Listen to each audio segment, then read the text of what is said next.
জল ভরা মেঘ ওই দু চোখে দেখতে আমি পেয়েছি, একলা মনে নির্জনেতে তোমার ছবি এঁকেছি। নাম রেখেছি বনলতা যখন দেখেছি, হয়তো বা সেই ক্ষণেই তোমায় ভালোবেসেছি।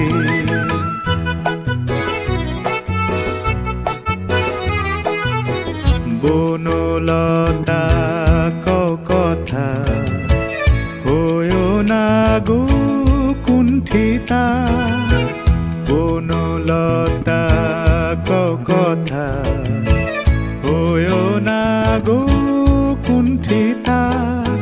একটি কথাই শুনবো বলে তাই তো কাছে এসেছি, বলবে কি গো আমিও তো তোমায় ভালোবেসেছি। একটি কথাই শুনবো বলে তাই তো কাছে এসেছি,